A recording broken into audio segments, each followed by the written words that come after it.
Welcome back to the Don't Write That Book podcast, where you can learn how to write your bestseller and own your authorship.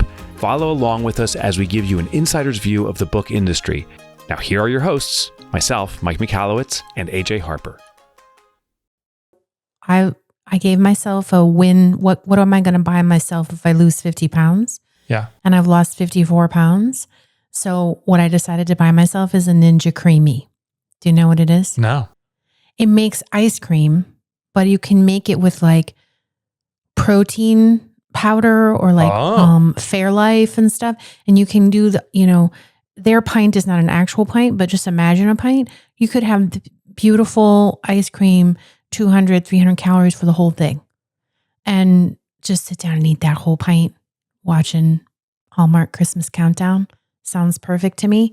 But I need recipes, that are low calorie, high protein. Yeah. I joined the Ninja Creamy Facebook community to try and get, but I'll take some recipes. So overnight oats and the Ninja Creamy ice cream recipes are what we're requesting now. To our most dedicated fans, email us at hello@dwtbpodcast.com and say, here's your recipe you requested. Yeah. It's bad when you're announcing these things on a podcast instead of just having normal human interactions where you could ask for these things. What I admire about you, AJ, is your willingness to share with your own personal struggles, not just the authorship challenges that you have faced that helps our listeners, but also your personal journey. You're very candid about that. And I know there's a listener or two or many that are being impacted because you're willing to do that. So thank you. Thanks. I used to not share this stuff at all. I used to also not share challenges and requests. So for example, I would go into an event and anybody who's really overweight, what we'd first do is scan the room and we try to see, are the chairs going to be okay? Yeah. So and then I would just always chance it and I hope the chairs are okay. Now, if I really want to be there, I will actually in advance say, hey, can we just see if there's some sturdy chairs on hand in case those chairs aren't going to work for me? And I just say it. I'm going to need that less and less. Like I was so excited because I went out to dinner with Sade and Laura at we had our last retreat here on the island last week. And we went out to dinner at the pub and I had 2 glasses of wine, which I never do. Oh, never, party. ever. Yeah. Thankfully. Yeah. I'm such a lightweight, but I always have to sort of ask for another chair. My team is so kind. My team is so lovely. Sade was like, is this going to be okay for you? She's just quietly asking for me. And I used to just suffer. Like I would shove myself I would just sit there in pain or whatever and not say anything. So I've been really good about just saying, hey, can you bring me another chair? Maybe one with not arms. Sat in it just fine. Nice. So yeah, it's like, hey, let me try. And in the past, I wouldn't want to say, let me try in front of people. I would try alone, but I'm not going to oh my gosh, I wouldn't want to sit in this chair and then it doesn't work. And then I say, oh, that doesn't work. I wanted to draw attention to myself. I don't care anymore because I think it's helpful. I think people need to see obese people, overweight people, and think, is there something I maybe could do? Like, could I maybe just think differently about the chairs I have in a restaurant? I think that's okay. So I think it's helpful for people if you're just honest about your experience. But anyway, I just had to share that I could fit in that. I love it. Chair at the pub. No more do I have to ask for it. Now you're a wino. Give me another glass. Well, that'll probably be the last wine I have for a year.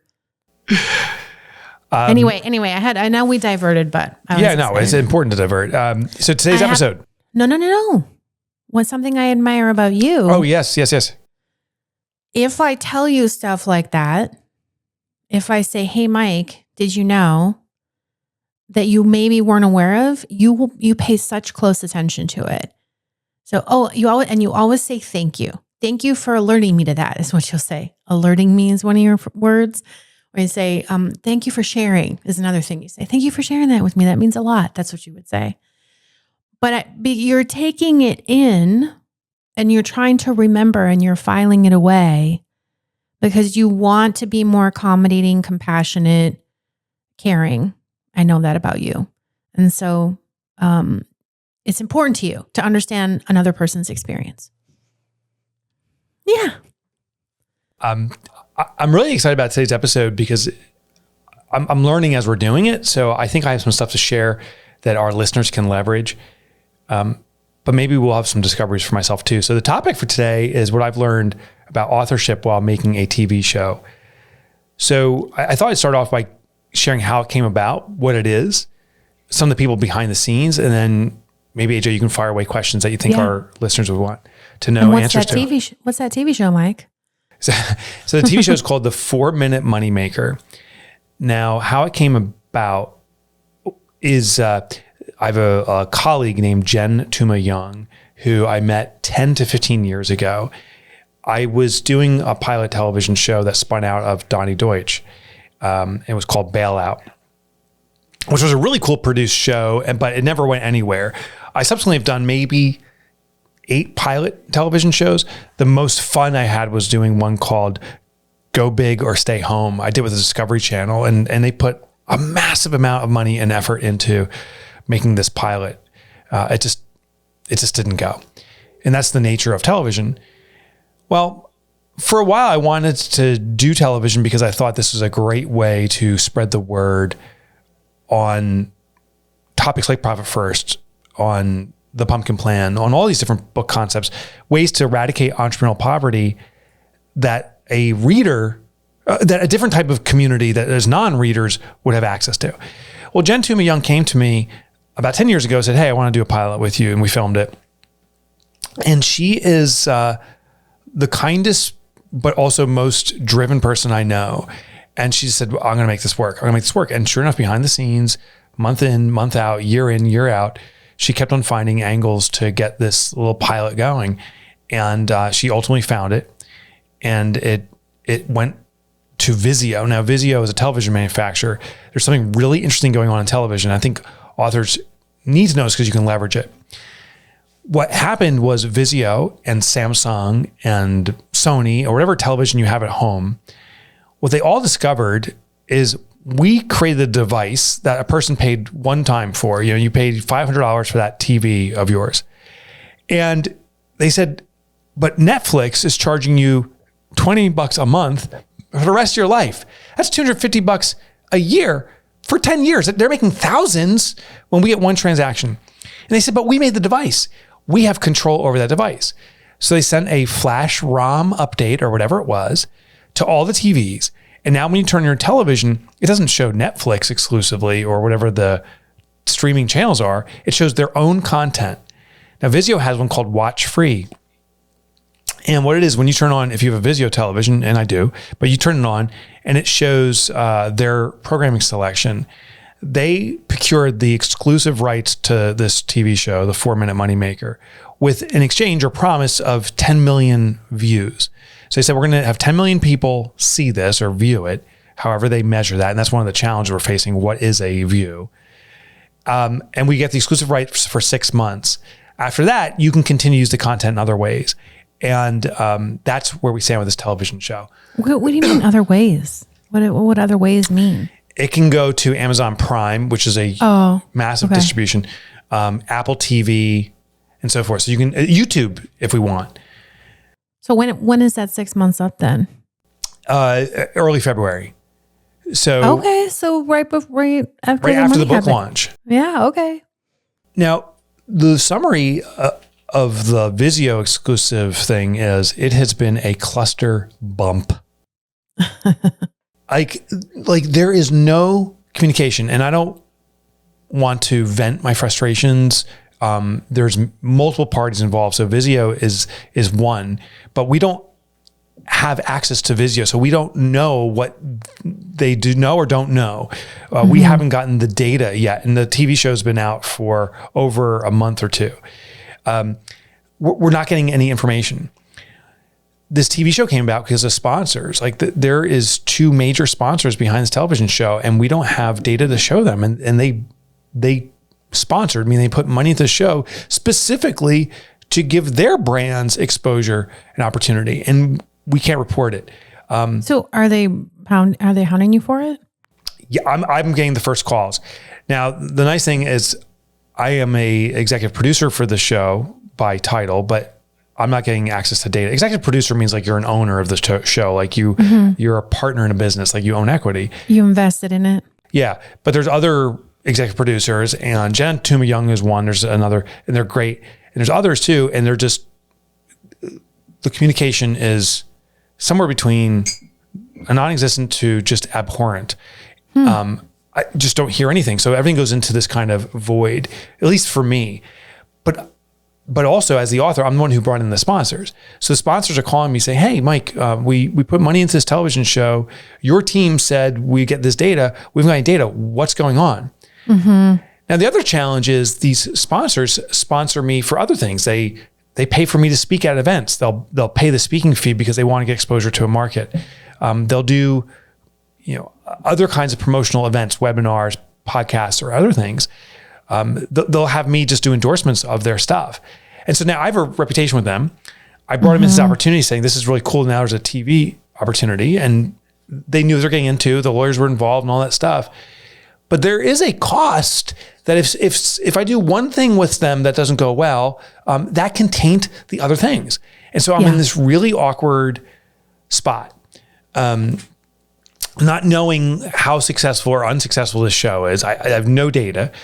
There was in the wild spotting of the show. Someone was walking through Walmart and said, oh my God, you're all over Walmart, all the TVs there.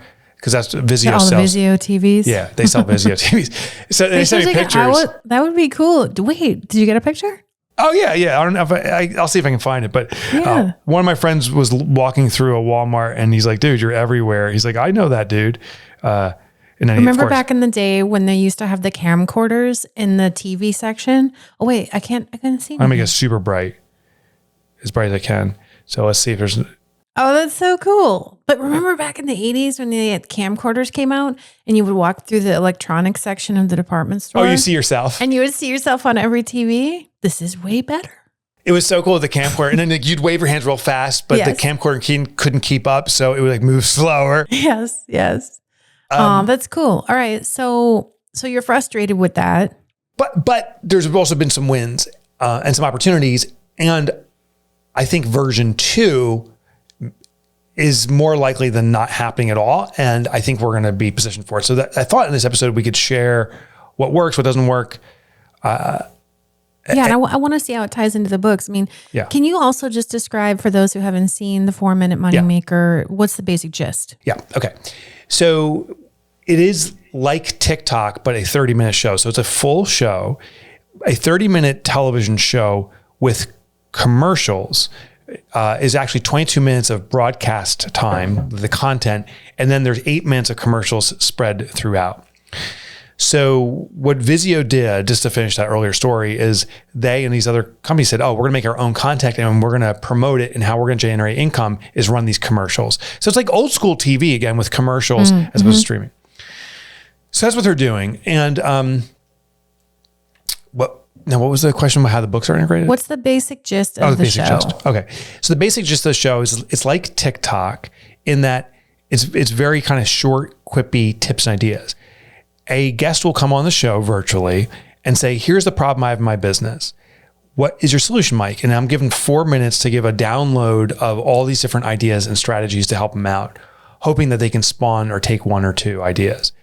This repeats 3 times during an episode. So someone comes on, they ask a question for a minute or 2, they set the stage, there's a package. A package is where they show behind the scenes of the business, give you a sense of what it's about. And then I'm given 4 minutes to respond. So that's roughly 6 minutes per 4 and 2. So 6 minutes per project or per client or per guest, I guess, times 3, which is 18 minutes. And then there's some other additive content. Like I'll say, hey, when we're doing the show, you saw some logos. Here's a logo I love, but there's a big part missing. Can you guess what it is? And then I show them how to fix a logo and stuff like that. All business tips. And how does this tie into, I mean, it's kind of obvious, I guess, but how does it tie into your catalog of business books? Yeah. So it's it's all the ideas from the books that I present just in these very quippy soundbite pieces. Do you get to talk about the books at all, or is that off? I do reference the them. What's nice on the show is you'll see, I'm standing in front of a desk. It's a standing desk. Say on the desk are the majority of my books. Profit First, The Pumpkin Plan's there, Fix This Next, Get Different. And they're all stacked up in front of me. I don't get time to talk about each book, but there are sometimes reference. I'll say, one strategy is to use a model of dad. This is from my book, Get Different. And what it is you have to first differentiate before you can attract, and you have to attract before you can tell people what you want to direct them to do. So it's embedded that way. What's interesting about these shows, AJ, as you record it, it's intense. We recorded a 6-episode season, which is the smallest kind of season you'd record, in 2 days, which was 3 episodes per day. And while the broadcast time is 22 minutes, the recording time is about 2 to 3 hours. There's a producer coming, hey, we want to change this. Can you reshoot that? And your energy level has to sustain until the very end at the same level.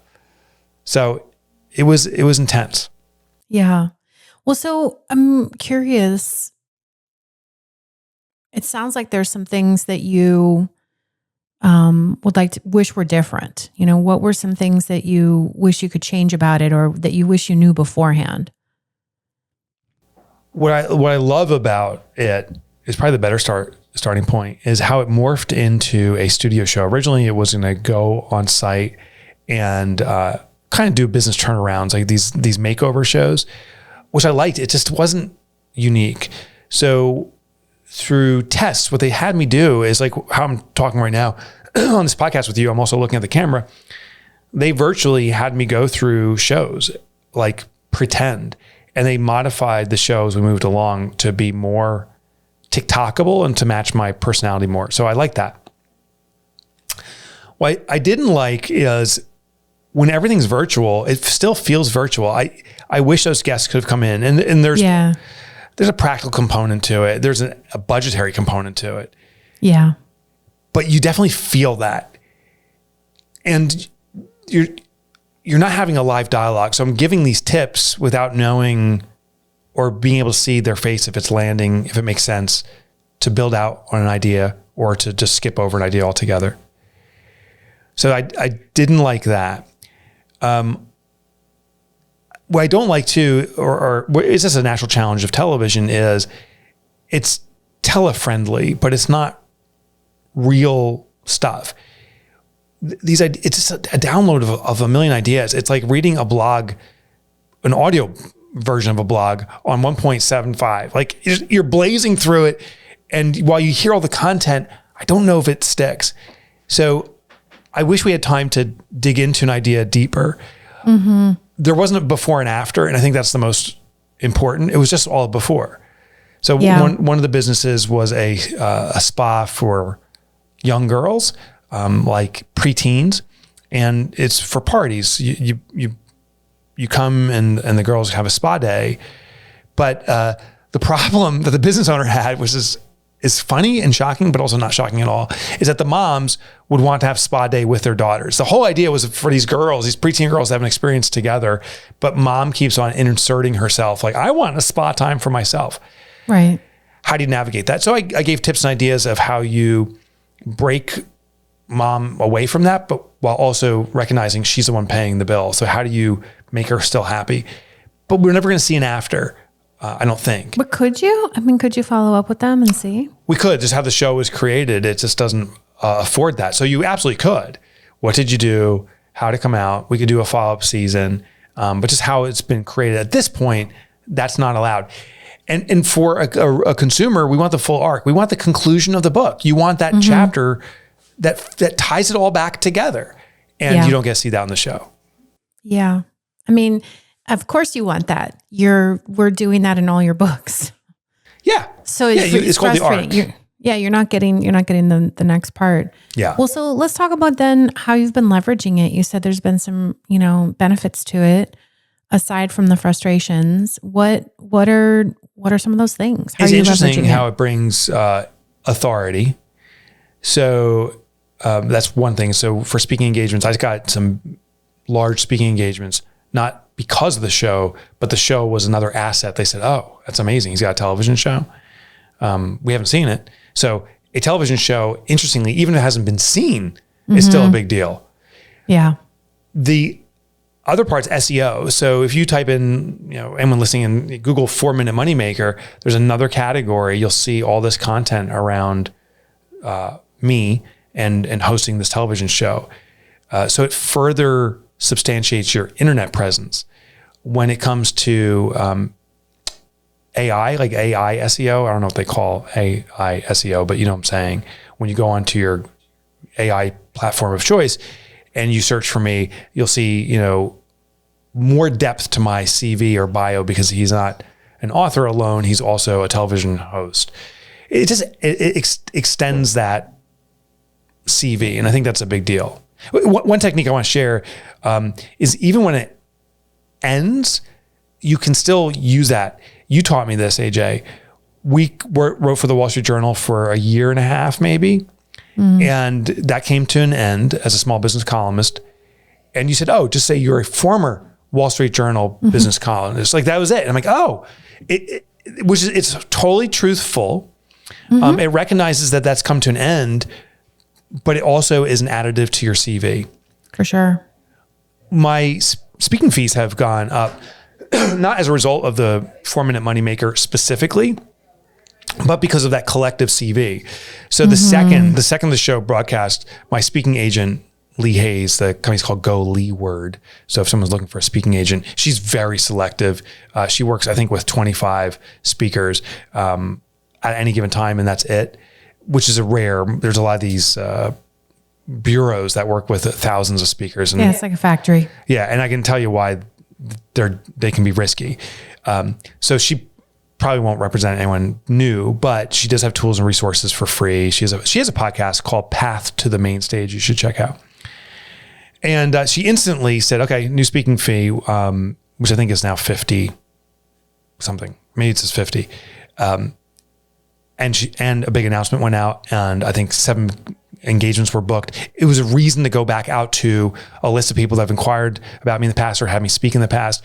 I know of at least of one major event that said, we want Mike back, and we love Mike, and now we have a reason to have him back. It's just a little bit more of the story. These speaking events don't want the same profit first speech or get different keynote. They want something fresh. And they said, oh, you got a TV show? That's a reason to bring him back in. So that's been another asset or benefit. I'm also, before we move on to how authors can create something like this for themselves, I want to understand what you learned maybe about yourself or about authorship in the process. I think I have a natural ability with the camera that if I respect it, I'm good. And if I don't, I'm bad. So scripted and teleprompter type stuff is not my thing. And it's the natural tendency of producers and stuff to say, well, just read the teleprompter, just read it off. And while I can do it, it's robotic and I ain't good. When they invite me to riff, they're like, wow, that's so natural and fluid and unexpected and fun and personable and arm over the shoulder. They said, could you just riff more? So the big thing was to leverage what my natural talents were in front of the camera. And so that was a big realization. If I'm true to that and I protect it and defend it, I will do well on the television shows. If I'm not riffing and I got to go by script, oh my, watch out. It's a disaster waiting to happen. And did anything translate to just thinking about yourself as an author differently? Yeah, I think so. I think one thing is storytelling. It just confirms storytelling is the way to make an idea sticky or memorable. What I noticed with this 4-minute moneymaker, it's only 4 minutes. It's idea after idea. And I try to insert stories, but sometimes they don't play out fully. It's very tight. So one idea, for an example, is there was a bakery that was a gluten-free bakery that was specifically targeting children. I said, well, here's a tip. Walk through your bakery the owner and see what is eye level. I said, now buy a scooter from like a auto shop, the one that they used to get under cars, and sit on that and now go around your bakery and see what's eye level. That's what children are seeing. And you can see your bias. That's the tip. Mm-hmm. But in a book, we can put a story behind that. Yeah. And there could be a moment where they see a cupcake that was so visible that now you see just the little paper, doily paper below it as a kid, and how gross it is, or not gross, but how unattractive it is. And so our perspective changes. In a book, we can play out that whole story and you can feel it and you can live it. In television, it was just way too fast. So you had to imagine it. And so that was a great learning lesson with authorship. Is I think authorship, we have this opportunity to tell stories and draw such pictures in people's minds that are so strong and sticky that we can't do on television. Ironically, on the visual media, we can't draw pictures like we can on the You have a new appreciation for authorship. For storytelling specifically. Yeah. Yeah. So, okay, how do authors create these opportunities? Because I'm sure a bunch of our listeners are thinking, no one knows who I am. Yeah. How is this going to... Mike tried for 10 years, did 8 pilots. Yeah. Should I even bother? Yeah. So the answer is, if you want to spread your idea to a community beyond traditional book readers, which sadly I think is the modicum of readers, at least in the entrepreneurial community. Most business owners I run across, the local deli down the street, John, he's a great guy. Like, what business books have you read? And he's like, none. Right.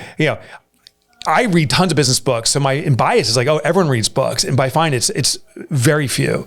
So it's an extension of the book medium. It's a complementary medium. So if you want to spread your word, if you want to spread the word on what your ideas are, I think television or video content, which I think they're now one and the same. Television was very clear to delineate in the 80s. You had turned on, or earlier, you turned on a box and there was the broadcast with, Walter Cronkite, or whatever his name is, Cronkite, whatever his name was. You turned on another box, the radio, and but now it's just one box. It's your phone and everything's on there. All media is on there. The radio equivalent, the television equivalent, the music equivalent, the CDs, it's all there. So to differentiate television from streaming media or from YouTube or your own broadcast, from an Instagram live show, I think is pretty much blended. What I invite authors to do is, if you have something you guys start spreading the word on, is get in front of any camera. And I'm saying like a physical camera. It can't just be holding your phone, and get in front of the camera over and over and over again. So right now I have a camera in front of me. It's a high def 4K camera. And if you're watching the podcast on video, I don't take my eye off the camera. It's just a natural instinct. What most people do now, AJ, I'm looking at your eyes on my screen. That's what most people do. But the consumer is not engaging that way. They want to see me looking at them. You'll start learning these natural things. You'll learn what's called lower thirds, upper thirds. So you'll see my head is usually about 1 inch from the top of the screen to 2 inches to the top of the screen. That's by design. That's called lower thirds. It's because a consumer will see you at eye level. If you're positioned lower, they actually have to change your head to see you. So there's these different things you learn. You learn about lighting, key lights. I have a backlight on me and so forth. That took years of learning, just of making videos. Mm-hmm. I think one of my favorite kind of broadcasts ever was by Suzanne Mariga, who we both know. Mm-hmm. She wrote a fabulous book, Profit First, for minority business owners. Yeah, minority business owners. And we were talking about her promoting it. I said, well, you got to get it out there in video. And I said, the best way to do it is, back then was Facebook live broadcasts, I think, because her community was gathering there. So she started doing it. And I remember attending her first one, and there was one guest, the count. And I was the guest. I was the guy. And she does her presentation. I come back a week later, and there's one person there again. The third week, I forgot to attend. The fourth week I got there was 2. I was one of them. After a few months, I said, Suzanne, like, why are you still doing it? No one's showing up. She's like, Mike, you said just do it, just to do it. I said, yeah, I just didn't think you'd stick with it. Mm-hmm. I came back 6 months later. There was like 30 people on there. Yeah. And she got the reps out of the way. So lesson one, if you want to get a television show, realize it's just mastering the camera. And television simply means a form of distribution, but it's no different than staring at a camera like I am now. So do that. The second thing is to amplify exposure, to get as much as possible. Make really digestible, interesting, compelling, entertaining content, something that speaks to who you naturally are. Get comfortable being the real you in front of the camera, which in the beginning is very weird. People talk differently. We feel it's awkward. We feel it's mechanical. We get scared when we hear, even though there's no one in this room, it's just me and there's a camera here. There's hundreds of thousands of people watching the interweb. Ooh, I get all nervous. Like get those heebie-jeebies out of the way, just out of reps. I think the last thing, and I think the greatest opportunity for authors is sponsorships. And have we made a show just about sponsorships yet? I don't. I'm going to double check. We get the question a lot. We should probably do it. We should do it. Sponsorships is the most overlooked, potentially largest source of revenue, largest source of audience expansion, largest source of platforms outside of a book to give you inherent, automatic, immediate exposure to. Why do you say audience expansion? So one of my sponsors that I'm working with, or at least that we're negotiating with, is a company called Kick. So Kick has this accounting platform that is AI driven. It competes with other traditional accounting platforms. And they approached me and said, we want to work with you because we want to get exposure to small businesses. I brought them to Prop First Professionals because they also wanted access to accountants and bookkeepers. And only once that was solidified did we start any conversations here. And that's been solidified now. We're seeing if there's something there. Well, they have countless already established users using their accounting platform that have never heard of Profit First. These are small business owners, never heard of it. And they said, you have countless readers of Profit First who's never heard of Kick. Okay. So we want you on our show and we're going to bring in our audience. We want you to bring in your audience. And now you mix these audiences. So it's new, immediate audience. I like that because you think of sponsorship as primarily a way to fund things. Correct. And so I love that other benefit. That's cool. Yeah. It's funny. This show itself is bringing exposure for me to Profit First. I had one listener that I met someone somewhere at a speaking gig, and they said, I love your show. And nowadays, and you probably do the same thing when people say, I love your ex. It's like, well, which one of those exes? So I'm like, you love the show. Like, well, you have multiple podcasts. Yeah, which show? You have a TV show. Don't write that book. I'm like, oh, I love that you found that show and you love Don't Write That Book. And she's like, I'm really sorry and embarrassed. I never heard of you before that show. I'm like, that's amazing. No, that's good. Amazing. You discovered me because of a show, because of your interest. So that's a very basic example of the power of sponsorships, if you will. So, yeah, because Mike, I hear all the time people getting your catalog of work because we reference it so much and they're not actually your reader. Correct. But they're reading it. And you never could have imagined this. They're reading it because they want to understand what we do when we write those books. And they're reading it from an author standpoint of studying books that work, as opposed to, I need what this book promises. I met with Jesse Cole. I flew down, met with him a week ago. I interviewed him. So I have a new podcast coming out called Becoming Self-Made. By the time this one airs, the show will already be out there and we'll be starting season 2.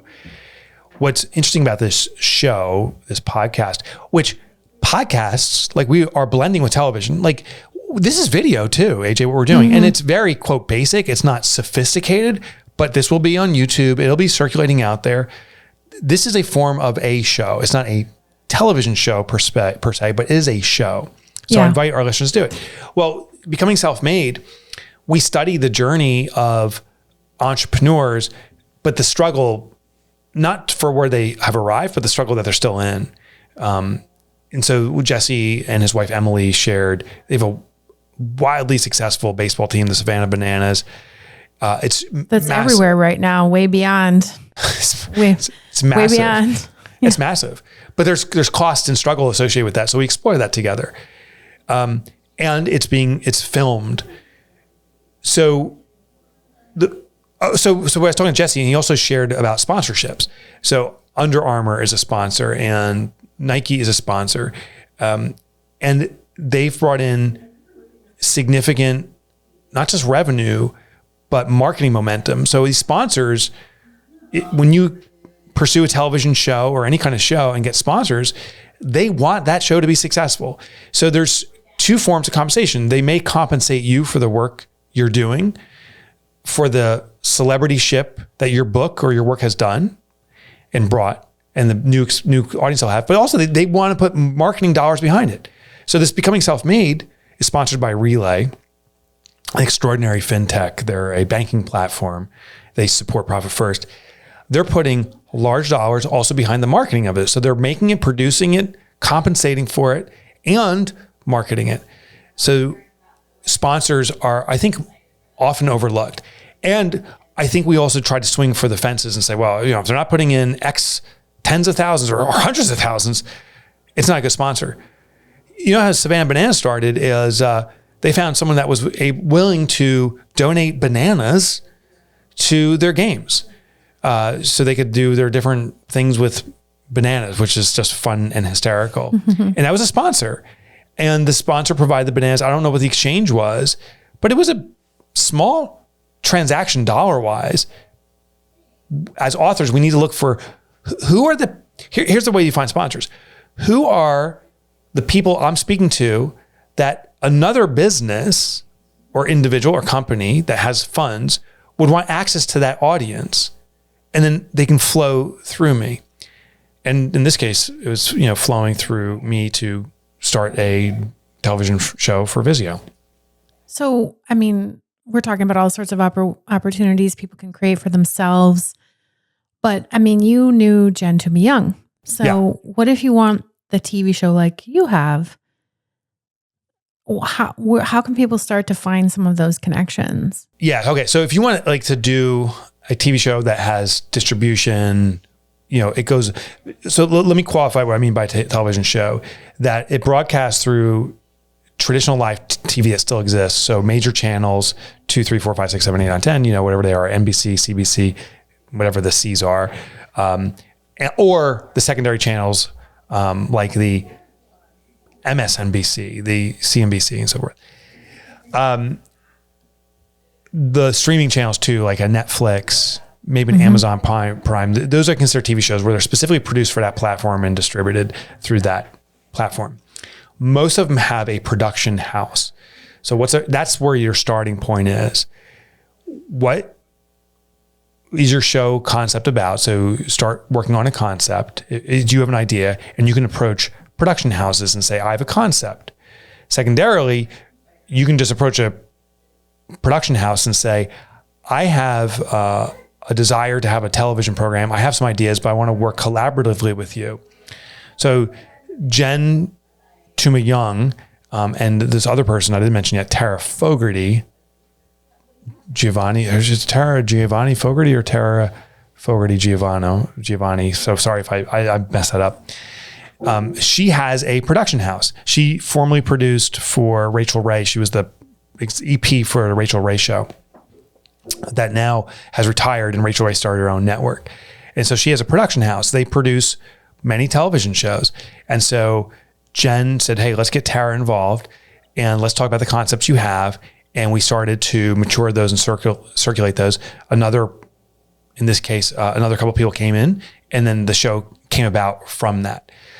The production houses are not necessarily these massive entities. When I did the show with Discovery Channel, I think it was called 495 Productions.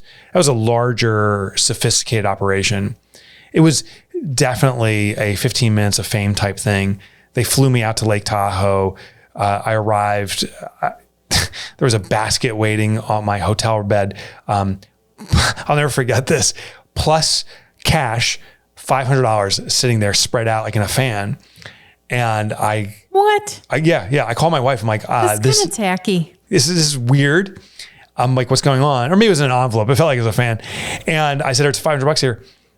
And then called the agent. They said, oh, that's part of the deal. That's your per diem for the week. We agreed to $100 a day for 5 days in cash, because likely you're not going to use much of it. And sure enough, it came home with me. My wife went out and bought a new purse with it, because they provided, they had like lunch service, they had food service, they had trucks, like catering. It was to stick an extra sandwich in your briefcase. Yeah, basically, yeah. But breakfast, lunch, and dinner, everything was cared for. That was a full production. This 4-minute moneymaker wasn't like that. Listen, they had food services and so forth, but it's because the sponsors stepped in. So we created the show concept. The production house started shopping it. Vizio said we have interest. Some other folks said they had interest in having what's called an exclusive, but we had to produce the show at our cost. So Vizio said our exchange is we're going to guarantee 10 million views, for example. I think that was exactly what it was. And in exchange, you have to have a show that is finalized and polished. So that's why we got sponsors. Sponsors came in, they funded the production of the show. They're integrated into the show so they get some commercial exposure. And that's how the show came about. So if you're an author, how do you know you're ready to do this? How do you know you're ready to, whether it's, as simple as a Facebook Live or doing a bunch of stuff on TikTok or creating something more formalized? How do you know you're ready? For me, I was approached enough times that I said, oh, I really should pursue this outlet, that maybe I had some skill set there that would work on the video media. So that's one way. The second way is your readers start telling you, like, I'd really like to see this in a different format. I like your book, or I love your book. Would you tell me more about it? So not necessarily saying, hey, I wish I could see you on a TV show, but more I don't think people are that specific. That could happen, I guess. But people are like, hey, I love to dig in deeper. Can you give me more? I do interviews with my readers occasionally. They're deploying some of the stuff I'm doing and say, hey, can I record this on video? And then I broadcast the video and people are like, oh, that's really good, Mike. Your insights there were so interesting, or your energy was so infectious, or something to that effect. Mm-hmm. So that type of stuff.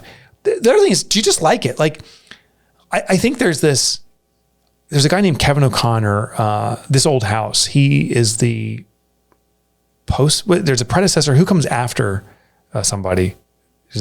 Bob? It wasn't Bob. He was after Bob Vila. He's after Bob Vila. So who's the person that comes out? He was the guy that came after Bob Vila, Kevin O'Connor, whatever. That used to be the only show. Yeah. So he's not the predecessor. He's the postcessor. And successor. There, thank you. That's the word I was looking for. He's the successor. And he said, I didn't want to be on television. They called up.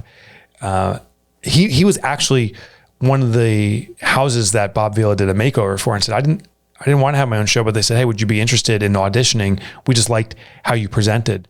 He's like, okay. And then it became a show. Yeah. So television isn't about like, you have to have this ego and desire and it's important to you and it's about the fame. In fact, I think that would work against most people. I think it's just, if you can serve your audience better that way, it's just natural and fluid. Build it and start seeing where it goes. But no one has an excuse not to start today if that's what you so desire. You can start filming today. Even if you just record it to your camera and share it with an audience of one, which is the most painful, which is yourself, and watch yourself on camera. That's something a lot of people don't do. And I think that's the biggest mistake. I will film something, just me, and watch it back. And I want to throw up in my own mouth. And I'm like, that was horrible. I can't believe I was, scratching my nose 1,000 times, or stumbling on such and such words, or hands in the pocket. But then I do the next one and it's a little bit better. And the next one is better than that. Yeah. Yeah. We started talking this episode. I shared some stuff about being okay with people knowing about my own challenges, being overweight. But it's something, I don't look at my stuff anymore. I don't freak out anymore. I get this. I totally forgot that you're going to put this video up on YouTube somewhere. It's fine.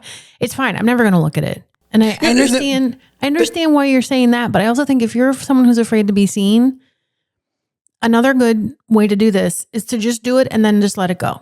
Oh, 100% agree. Like, let it go. That's what I do. I don't even think about it. When I watch myself, it's to improve myself. there's another component is when I'm doing it, I want to be in it. I just filmed with Amy Porterfield. It was a magical filming. When I was interviewing her and we were having this great dialogue. And at the end, so she was, before starting her business, she was a cheerleader in high school and stuff we talked about. I said, oh my God, you need to teach me a cheer. And I'm praying. Did you do a cheer? Yeah. We do a cheer together. And I said, you ever see this Saturday Night Live, Will Ferrell, and I think it was Sherry O'Terry? Oh my God, they're the best. The I'm like, I want like that. And that are on at the chess match. I don't know if it's chess match when they do the cheer squad. Oh yeah, their joke is that they're not the real cheerleaders. They're the chess. So they show up at all the stuff where the real cheerleaders don't go. Oh, I got you. That's right. Yeah. So I did it with her, but what was so great was it was in the moment. It was fluid. It felt like there was no cameras there. And that's when the cameras capture the essence of you, and it's the most genuine. So it's interesting. I watch it to critique it and improve it, but there's certain things once they're out there, I'm never going to say like, how can I get better at cheering? No, that was, I hope it gets out there. And it was the most natural, fun, crazy, she was an awesome moment. The other thing is criticism. As your exposure increases, you're already seeing it with your books. You get that first review and that it's not a 5-star. It's painful. We overreact to the one criticism and undervalue the praise. And in television, it's just amplified. So just the critical feedback and the people that criticize you, I don't even know if they're real. It could be a robot. Who knows if it's even a real person? They're behind a screen. There's no social grace necessary. They can say the most hurtful or crazy thing they want to. And I think a lot of people say have a thick skin. I don't know if that's really the solution. I think it's just ignore it. I don't even read it. I don't pay attention to the news. I literally do not know what's going on this planet because it's so bad. It's constant. And the criticism that gets thrown my way, I'm just playing out 100%, be me, love me or hate me, but I'm just not going to not be me. And I know if I start consuming the criticism, I'll try to start playing a little more neutrally, try to reduce the meanness, and that actually destroys everything. So just, I wouldn't say to have a thick skin. I'd say just don't even consume it in the first place. Yeah, I don't think you should consume. I think you should just do it again, do it again, do it again, do it again. Yeah. Agreed. That's all right. That's it. Whoops. I almost knocked over my coffee here. Good. Well, I hope our readers got our listeners got some interesting insights. And readers too. And readers. And I hope you do become a reader. Make sure you read Write a Must Read by AJ. Also, my new book, it's in pre-order status right now. It's called The Money Habit. I'd love if you got both books. Next week, we're going to talk about the author's emotional journey, the peaks, valleys, everything in between. This is a request from a listener. Oh, I'm super interested in talking about it because for me, AJ, it's so extreme. Like I will love what we're working on one day, and the next day I'm like, why even does this exist? It's so bad. And then I'll love it again. But it's also predictable for me. I want to invite our listeners to go to DWTBpodcast.com. We have resources there. AJ has prepared a boatload of amazing content that's totally there for you for free. We simply ask that you sign up. That way we can stay in touch. AJ, we forgot to pick the dates. We'll do that. We said we were going to pick dates for our live show. We didn't do that.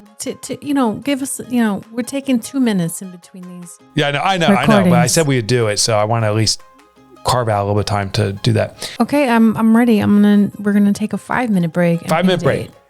Email us at hello@dwtbpodcast.com if you want to get more information. Don't forget, I have an imprint. If you're an author in the entrepreneur space, it's called Simplified. It's with page 2. Don't forget, AJ has extraordinary support for authors who want to be in the top 3. Check out her workshops, her retreat at Madeline Island, and all that stuff. Thanks again for joining us on today's episode. We can all say this together because you know it. Please, please, please don't write that book.